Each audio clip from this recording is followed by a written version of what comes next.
इस समय आप ये तस्वीरें करनाल के एसपी ऑफिस से देख सकते हैं, जहां पर आज बड़ी संख्या में रोड समाज के साथ छत्तीस बिरादरी के जो लोग हैं वो अभिषेक रोड की मौत के बाद उसको इंसाफ दिलाने के लिए यहां पर पहुंचे हैं। रोड धर्मशाला से करनाल के एसपी ऑफिस कार्यालय पहुंचे, जहां पर डीएसपी करनाल से उनकी मुलाकात हुई है। जस्टिस फॉर अभिषेक आप देख सकते हैं।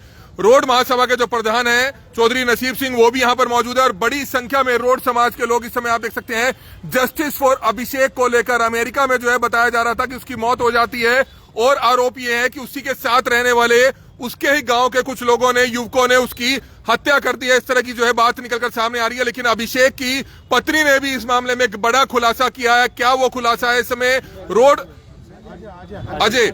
अजय की पत्नी ने जो एक बड़ा खुलासा किया है। इस समय आप देख सकते हैं चौधरी नसीब सिंह जी हमारे साथ मौजूद है, जो रोड महासभा के प्रधान है। सर, क्या कुछ बताना चाहेंगे? अभिषेक की मौत का रहस्य लगातार जो है गहराता हुआ नजर आ रहा है। अजय की पत्नी ने क्या कुछ खुलासा किया इस मामले में, क्या बताना चाहेंगे? वैसे आज रोड धर्मशाला के अंदर हमारी मीटिंग हुई थी और उसमें 5-7 आदमी का एक चुनाव किया। अभी एसपी साहब से बात करेंगे। इससे पहले हम सीएम को मिल चुके, डीसी को मिल चुके, एसपी को मिल चुके, विधायक को मिल चुके और ये भी पता लगा अभी एमपी ने भी इस पे कार्रवाई की। लेकिन एमपी का 0% रिजल्ट है।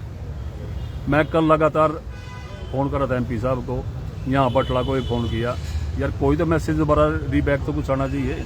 उसके पीए से बात करी कि मैं एमपी साहब से बात करा दो। हमने ये कोई जरूरत नहीं है, हम ये पूछना चाहवा भी जो लेटर आपको दिया था एमएससी भेजने के लिए उसकी हमें फोटोकॉपी उपलब्ध करा दो। उस पर क्या कार्रवाई हुई उसका कोई नंबर दे दो, क्योंकि अमेरिका के अंदर हमारे समाज के लोग बैठे, वो कह रहे हैं भी कोई पेपर तो जिस पे हम आगे चल सके। तो ये बात को लेकर के आज ये बैठ हुई। उससे पहले जो बात आ रही, वीडियो वायरल हो रही, ये हमारे अपना पवन डाकला जी, इनकी मिसिज से बात हुई, उसकी मिसिज की, और पवन से भी बात हुई। उसने बिल्कुल साफ साफ क्लियर उसमें बोल रहा है भाई इन लोगों ने 7-8 आदमी थे, इनको पिटा गया, मारा गया, उनको मतलब मिसिंग है उनकी, और मेरी गाड़ी में वो खुद सारे बैठ करके फरार हो। अभिषेक सर कौन से गांव से है और कितने समय पहले अमेरिका गया था? अभिषेक कालरम गांव से है, गोरुंडा हल्के में पड़ता है। 1.5 साल पहले करीब वो वहाँ यूएस से गया था। और जो अजय हैं वो कौन है जिनकी पत्नी ने खुलासा किया है? राजपूत समाज से है। वो उन्हीं के साथ रहते थे? हाँ, उनकी पत्नी ने बताया ये बात? उसी सिटी में रहते थे वो।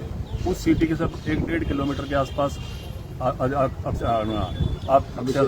था। और जिन पर मारने का आरोप है वो भी उसी गांव के हैं, कालरम गांव के रहने वाले हैं? 4 कालरम के हैं, 1 तखाने का है, 2 मिगदू के हैं। लेकिन उसके बारे में पुलिस को ज्यादा इन्वेस्टिगेशन नहीं कर रही। तो आज एसपी ऑफिस पहुंचे हैं, क्या बात हुई है? मामले में एसपी साहब से बात की थी, उन्होंने डीएसपी की ड्यूटी लाई और कोशिश अभी आज या कल तक जो भी हमें क्लू चाहिए, जो भी हमें कुछ जानकारी चाहिए, वो उपलब्ध कराने का प्रयास करेंगे। तो एमपी साहब से क्या बात हुई दोबारा? एमपी साहब से तो कल से 10 फोन कर चुके हम। पवन डाकड़े ने करे कई बार फोन, उसके पीए ना आज उठाया। आज भी सिर्फ एक बात करा देनी, क्या बात करनी, मां सिर्फ हमने उसका पेपर चाहिए। 1 नंबर का झूठा लुच्चा आदमी है, मिठा इतना भी पता नहीं के काम कर दियोगे मना। उसकी ड्यूटी बनती है, जब रोडों के काम आवेगा ना, जब पता लगेगा उसको भी तो तेरा कार्य क्षेत्र क्या था। पहले भी उन्होंने इसी तरह का गुमराह किया समाज को। तो बिल्कुल आप देख सकते हैं लोगों में गुस्सा जरूर देखा जा सकता है। पवन डाकला जी, संक्षिप्त में क्या बताना चाहेंगे अभिषेक के मामले में, क्या कुछ आज हुआ और क्या कहेंगे? देखिए, अभिषेक पिछली 24 तारीख से गायब है और करीब मतलब 10-11 दिन हो चुके हैं उसको गायब हुए। और अगर उसकी बॉडी मिल जाती तो शायद उसकी 1-2 दिन में 13वीं हो जाती। और मैं यह पूरे विश्वास के साथ, पूरे तथ्यों के साथ आपके सामने ये कहना चाहता हूँ कि अभिषेक इस दुनिया में नहीं है। ये सारी की सारी जानकारी जो उसी के गांव का अजय है, उसकी वाइफ ने मुझे प्रोवाइड कराई है। वो यहाँ पर भी क्रिमिनल था, इससे पहले वहाँ भी वो क्राइम कर चुका है और उसकी वाइफ ने की गाड़ी से ही वो लोग फरार हुए हैं और उसने वहाँ पे पुलिस रिपोर्ट की हुई है। मतलब आपका आरोप अजय के ऊपर है? अजय के ऊपर नहीं है, अजय आरोप तो 7 लोगों के ऊपर है। देखिए, पता क्या है, ये इन लोगों ने पहले उसको अमेरिका से अपने पास बुलाया। अमेरिका में कहीं और रहता था, अपने पास बुलाया, अपने पास रखा। उसके बाद इन लोगों के बीच में क्या बातचीत हुई, ये देखिए, इसका खुलासा तो या मरने वाला कर सकता है या मारने वाला कर सकता है। अब मरने वाला तो है नहीं और मारने वाले फरार है। अब उनके बीच में क्या बातचीत हुई ये तो हम नहीं कह सकते, लेकिन इन्होंने बहुत ही गंदा अपराध किया, ऐसा अपराध किया जो नहीं करना चाहिए, क्योंकि एक गांव के लोग साथ में खेले कूदे। तो डीएसपी साहब ने क्या आश्वासन दिया आज आपको? देखिए, ऐसा है, एसपी साहब से पहले भी लोग मिले थे और जैसे प्रधान जी ने कहा कि जो हमारे संजय भाटिया जी है वो तो बिल्कुल निखद आदमी है, भोपाल में बैठे हुए। इवन मतलब इतनी बड़ी अखिल भारतीय रोड महासभा का प्रधान, जो कि हरियाणा उत्तर प्रदेश का अकेला प्रधान है, वो फोन कर रहा है, 50 फोन कर रहा है। अगर वो तब भी फोन नहीं कर रहा, रिप्लाई नहीं कर रहा, तो इट मीन्स उनके अंदर इंसानियत तो है ही। आज तो चलो उनका फोन आया है, फिर कहाँ फोन आया उनका? कल रात को मेरी उनसे बात हुई, मेरी उनसे झड़प हुई, गाली गलोच हुई। आज सुबह उनका फोन आया जाके, और उसके बाद फिर उनका पीए फिर मेरे साथ झगड़ रहा है कि मैंने ये किया। मैंने कहा कल्याण को तो भेज दो यहाँ पे, जब उनके इलाका है, उनका हल्का है, कम से कम उसका फर्ज नहीं बनता कि यहाँ पे आए, वो अपने लोगों के बीच में बैठे। 10 साल से वोट किसी लिए ले रहा है? इसीलिए तो ले रहा है ना। दुख सुख में ना जाए, दुख में तो जाए। हालांकि आपको लगता है कि जिस तरह से अजय की पत्नी ने बताया कि उसको गाड़ी में ले गए, लेकिन अब ये तो क्लियर नहीं है कि उसको मार दिया गया।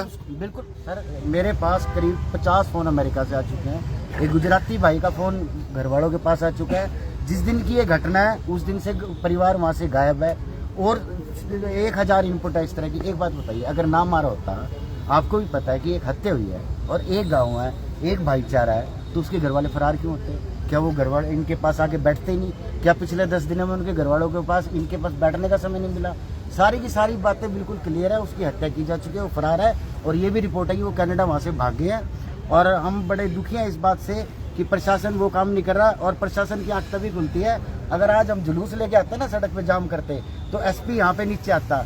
लेकिन आज उसने ये बोला है कि मैं शाम तक का मुझे समय दो। उसके बाद डीएसपी ने प्रेशर को देखते हुए, इतने लोगों की बातचीत को देखते हुए असंध थाने में फोन किया, घरोंडा थाने में फोन किया। मतलब ये कार्रवाई 3 दिन पहले करनी चाहिए थी ना। मतलब ये लोग क्या चाहते हैं भाई, हम लोग कट मरे क्या, या ये प्रदर्शन ही करते रहे सड़कों पे? मतलब ये प्रदर्शन करने का मामला थोड़ी है, ये तो एक हत्या का मामला है, और ऐसी हत्या जिसमें हर आदमी कहीं ना कहीं दुखी है।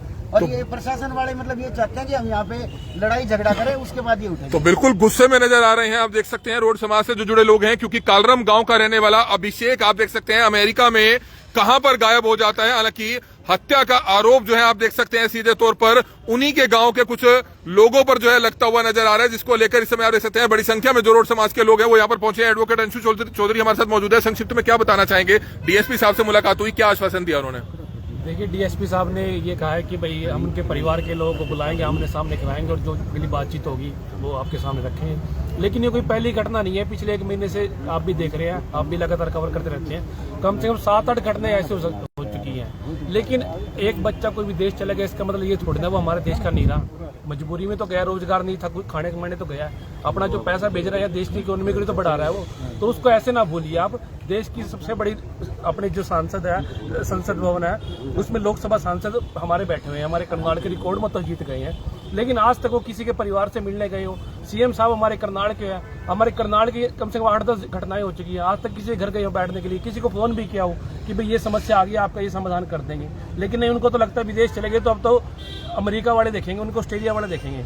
नहीं, ये गलत बात है। आप आदमी को देखना चाहिए, आपका परिवार है वो विदेश चला गया, किसी मजबूरी में गया, खाने कमाने गया, लेकिन उसको ये सोचना चाहिए, प्रशासन को भी, सरकार को भी, कि भाई इस बच्चे के साथ ये दिक्कत आई है तो हमें इसकी मदद करनी चाहिए, इंसानियत के नाते करनी चाहिए। हम कोई विरोध करने के लिए नहीं आए हैं, हम तो गुहार लगाने के लिए आए हैं। पहले भी आए थे, 2 दिन पहले भी आए थे, 2 दिन बाद भी आएंगे जब नहीं कुछ मिलेगा तो ये तो सरकार को देखना कि कब इसका वो करना है। और विदेश में जो बच्चे जा रहे हैं, देखिए उनको जाने से आप पर मैं नहीं रोक सकते, क्योंकि रोजगार की तलाश में लोग जाएंगे। लेकिन जो उनके साथ वो घटना हो रही है, उनको सुरक्षा प्रोवाइड करने के लिए भारत सरकार को, हमारे विदेश मंत्रालय को कोई ना कोई ऐसा स्टेप उठाना चाहिए कि जिससे उनकी सिक्योरिटी वहाँ पे बनी रहे और अपना वहाँ पर वो सेफ रहे। तो बिल्कुल आप ये समय लाइव तस्वीरें देख सकते हैं। हम आपको बताना चाहेंगे करनाल के जिला सचिवालय में कालरम गांव के जो लोग हैं वो बड़ी संख्या में यहाँ पर पहुंचे हैं। अभिषेक की तस्वीर देख सकते हैं। हालांकि 1.5 साल पहले परिवार के लोगों ने कितनी मुश्किल से इसको भेजा था। हालांकि अब वहां पर उसका बताया जा रहा है कि वर्क परमिट भी लग गया था और फाइल भी उसकी जो है लग चुकी थी। और इस समय आप देख सकते हैं कालरम गांव से ही प्रदीप कालरम हमारे साथ मौजूद है, क्योंकि अभिषेक कालरम गांव का रहने वाला है। क्या कुछ बताना चाहेंगे?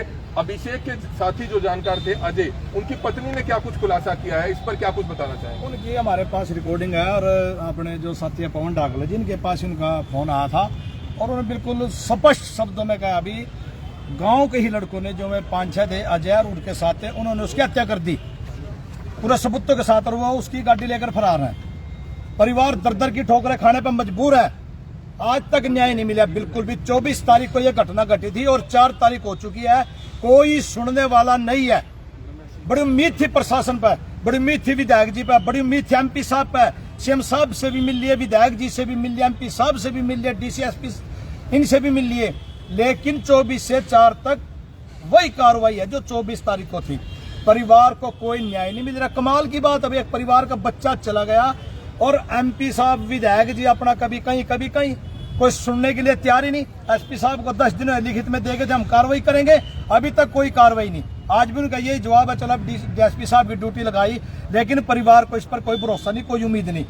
परिवार को जी उम्मीद होगी जब उसको कोई न्याय मिलेगा, इंसाफ मिलेगा, जिनके पास कोई ऐसा जवाब आएगा भाई लड़का जीवित है मार दिया गया। लेकिन जो उनकी वाइफ बोल दिया जाए कि उन्होंने कहा अभी लड़के को मार दिया गया। जो गांव के ही लोग हैं 5-6 जो दूसरी बिरादरी से हैं, उनके परिवार के लोगों से आपकी बात हुई? उनके बच्चे कहां पर हैं? उनके नंबर क्यों स्विच ऑफ जा रहे हैं? इस पर क्या कहना चाहेंगे? बिल्कुल, परिवार से हमारी 2-3 बार बात हो चुकी है। परिवार कुछ भी बताने को तैयार नहीं, बिल्कुल चुप्पी साध रखी। सारा जिनके बच्चे गए हुए हैं वे सभी एक हो चुके हैं। सबकी एक बात है, भाई हमको तो इतना पता, भाई मार पिटाई हुई, ऐसा कुछ नहीं। अभी माँ बाप ना पता नहीं हो, सबको पता है। अगर कोई बच्चा कोई कांड करके होगा तो पहले माँ बाप से किसी दोस्त मित्र तो बतावेगा। वहाँ की पुलिस से वहाँ की एम्बेसी से संपर्क किया आपने? क्या अब तक किसी मामले में सभी को कोई हिरासत में तो नहीं लिया होगा? नहीं, देखो गरीब परिवार है, इनकी कहाँ एम्बेसी तक पहुंच है। इनका तो विश्वास एमपी साहब, विधायक जी, प्रशासन तक था, लेकिन ऐसा कुछ नहीं। एमपी साहब ये कह रहे लेटर भेज दिया, एसपी साहब से मिला लेटर भेज दिया, सिर्फ एक लेटर भेज दिया, कोई जानकारी नहीं किसी प्रकार। तो बिल्कुल विदेश मंत्रालय से संपर्क साधा जाना चाहिए, क्योंकि परिवार के लोगों की मांग है, उनको शक है कि उनके बेटे की वहां पर हत्या कर दी गई है। लेकिन हो सकता है कि वह जीवित हो, आप देख सकते हैं, हो सकता है कि वह जीवित हो सकता है कि आपस में अगर झगड़ा हो गया और वहां पुलिस द्वारा उनको हिरासत में ले लिया, कुछ भी हो सकता है। लेकिन कहीं ना कहीं इस मामले में जांच जरूर होनी चाहिए। जल्द से जल्द भारत सरकार की तरफ से, भारत सरकार के जो नुमाइंदे हैं, जो नेता हैं, उनकी तरफ से विदेश मंत्रालय से संपर्क साधा जाना चाहिए, ताकि जल्द से जल्द पता चल पाए कि क्या अभिषेक की वाकई मौत हो चुकी है, या अभिषेक के साथ वहां पर कोई और अनहोनी हुई है, या अभिषेक वहां पर कहीं और पर बंद है। इस चीज का पता तभी लगाया जा सकता है जब यहाँ की जो मंत्रालय है, विदेश मंत्रालय, वहां के मंत्रालय से, एम्बेसी से जो है संपर्क करेगा, तभी जाकर अभिषेक के बारे में कुछ न कुछ जानकारी जरूर मिल पाएगी। कमल मिड्डा, करनाल ब्रेकिंग न्यूज, करनाल।